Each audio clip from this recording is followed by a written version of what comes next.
الوقت.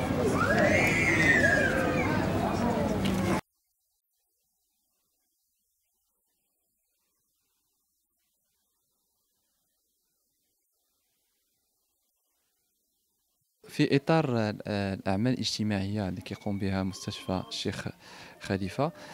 اليوم كنظموا واحد جورني ديال الختان ديال الأطفال اللي تابعين المقاطعة ديال الحي الحسني. هاد لا جورني ديال اليوم ولا هاد اليوم دونك راه كان التنظيم ديالو بدا هادي بضعة شهور باش نختاروا الأطفال وباش نشوفوهم. قبل من هاد النهار ديال الختان جاو الأطفال داروا اون كونسلطاسيون بري انستيزيك وقلبناهم، شفنا الأمور، صارنا على الأمور مزيان، داروا تحاليل عندنا هنا في المستشفى باش نوجدوهم لعملية الختان. اليوم بدات العملية الختان مع الساعة 7:30 صباحا. الحمد لله دات الامور في اجواء سلسه. كانوا لي دوسي ديال المرضى ديال لي زونفون كلهم واجدين، دونك ما كانش تاخير. بداو الاطفال كيجيو عندنا المستشفى تقريبا من الساعه 7، وتمت هذه العمليه الختان في قاعات ديال الجراحه في المركب الجراحي ديال المستشفى، وحتى في المصلحه ديال التنظير المنظار اللي هو سيرفيس ديال الاندوسكوبي.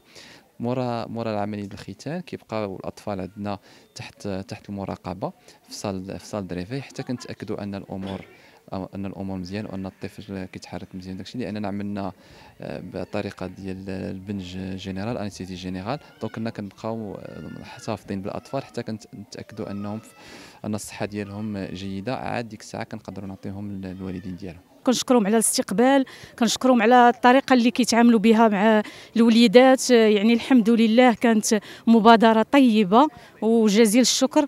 وكنشكروا الطاقم التقني، كنشكروا الاطباء، كنشكروا يعني الحمد لله. كانت يعني فرصه جيده للوليدات كاملين، والحمد لله. يعني كان الاستدعاء لاول مره، كان شافنا الطبيب قلب لنا الوليدات ديالنا، دار لنا التحاليل. يعني الحمد لله كل شيء كان بخير وعلى خير. بالنسبه للباس الوليدات، الماكله، الاستقبال، الاطر، يعني كل شيء قائم على احسن وجه.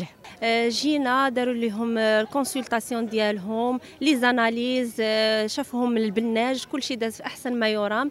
وعاودوا اتصلوا بينا قالوا لنا اليوم السبت باش نجيبوهم اليوم للختانه. والحمد لله هيئنا ريوسنا وهيئنا وليداتنا وجينا اليوم في الصباح. استقبلونا احسن استقبال. للطاقم الطبي المستشفى الشيخ خليفه ولا شبه طبي، الطاقم كله استقبلنا مزيان، والحمد لله دازت الختانه مزيانه.